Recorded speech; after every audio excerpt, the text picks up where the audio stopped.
Si Tessa Prieto nagsampa ng kaso laban sa ex-partner dahil sa karahasan.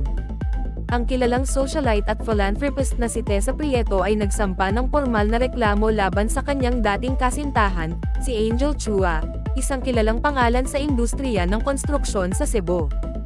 Ang paratang ni Prieto, pananakit at pang-aabuso. Si Prieto, na matagal nang nakilala sa publiko, ay nagsampa ng kaso laban kay Chua dahil sa paglabag sa Anti-Violence Against Women and Their Children Act ng 2004, na kilala rin bilang Republic Act No. 9262. Noong July 17, 2024, nagsumite si Prieto ng kanyang reklamo apid-abit at nagsumpa sa harap ng Makati Prosecutor's Office.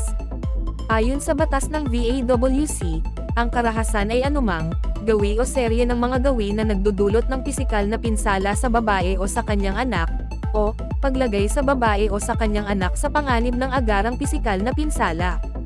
RA 9262, Section 5, nilinaw rin ng batas na ang krimen ay naglalapat sa mga babaeng kasal o dating kasal sa salarin, mga babaeng mayroon o nagkaroon ng relasyon sa salarin, o mga babaeng may anak sa salarin.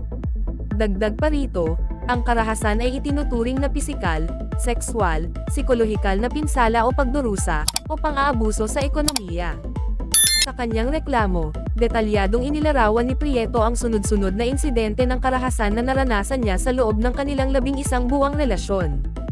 Ikinwento niya kung paano nagsimula ang pag-uugali ni Chua mula sa mga pagtatalo hanggang sa pisikal na karahasan, na umabot sa isang nakakatakot na insidente noong July 2023. Ikinwento ni Prieto kung paano niya sinubukan na mapakalma ang kanilang mga away na patuloy na lumalala, pero lalong lumala ang pag-uugali ni Chua. Sinabi niya na may mga pagkakataong binato siya ng mga bagay sa panahon ng kanilang pagtatalo, na nagresulta sa direktang pisikal na pinsala. Pero ayaw kong mas lalong magalit sa kanya dahil alam kong lumalala na ng lumalala ang mga away namin. Nagtatapon na ng kahit ano hanggang sa tuluyan na niya akong sinaktan, sabi ni Prieto sa isang naitala niyang panayam. Lalong lumala ang tensyon sa kanilang relasyon sa mga sumunod na buwan dahil sa hindi pagsang-ayon ng pamilya ni Prieto, ang Rufino Prieto family, sa relasyon niya kay Chua. Noong December 2023, sa paghahangad na makawala, kinuha ni Prieto ang kanyang pasaporte at tumakas patungong Cebu, kung saan nakabase si Chua. Gayunpaman, sinundan siya ni Chua sa Maynila 10 araw pagkatapos at pinilit siyang makipag-ayos sa kanya, na nangako na gagawin niya ang lahat para makuha ang pagsang-ayon ng pamilya ni Prieto.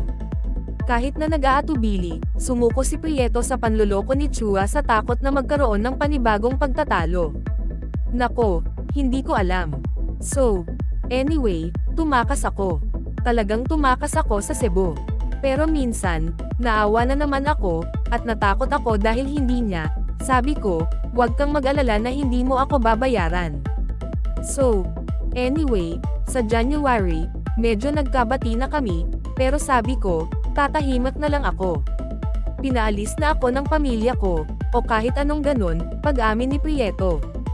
Gayunpaman, inilalahad sa reklamo apid-abit na nagpatuloy ang pananakit ni Chua. Inilarawan ni Prieto ang isang insidente kung saan nag-video si Chua habang sinasaktan niya si Prieto, kinikilala ang kanyang ginawa at ipinapawalang sala ito bilang bunga ng pag-uugali ni Prieto. Lalo pang lumala ang pag-uugali ni Chua dahil sa mga nakakatakot na pananalita, pananakot ng paghahabla, at pananakot para mapilit si Prieto na sumuko. Sa isang pagkakataon, napilitan si Prieto na sumayad sa kama at sinampal sa mukha. Pagkatapos ay pinagmumura umano ni Chua si Prieto sa pamamagitan ng paglalagay ng kanyang mga daliri sa bibig ni Prieto habang nagsasabi ng mga nakakasakit na salita tungkol sa nakaraang relasyon ni Prieto. Ayon kay Prieto, humingi siya ng tulong sa panahon ng insidenteng ito, pero pinagbantaan lang siya ni Chua. Pinilit umano ni Chua na tanggalin ni Prieto ang video, na ginawa ni Prieto pero patago niyang iningatan ang isang kopya. Nakasaad sa reklamo affidavit na nagawa ni Prieto na ipadala ang kopya ng video sa isang kaibigang pinagkakatiwalaan bilang pag-iingat. Handa siyang magpakita ng ebidensya, pero gusto niyang gawin ito sa isang kontroladong kapaligiran para maprotektahan ang kanyang privacy. Ang kasong ito ay nagpapakita ng nakakabahala na paglaganap ng karahasan sa tahanan at binibigyang diin ang kahalagahan ng pagsasalita laban sa ganitong pang-aabuso. Ipinapakita rin nito ang legal na mga hakbang na available para sa mga biktima ng karahasan laban sa mga babae at mga bata sa Pilipinas. Nagbibigay ang batas ng VAWC ng balangkas para sa paghahanap ng hustisya at proteksyon, pero mahalagang tandaan na ang pagtakas sa mga relasyon na puno ng karahasan ay maaaring mahirap at nakakapagod sa emosyon. Ang mga sistema ng suporta para sa mga biktima ng karahasan ay mahalaga, at kailangan ang mas malaking kamalayan at aksyon para labanan ang malawakang isyong ito.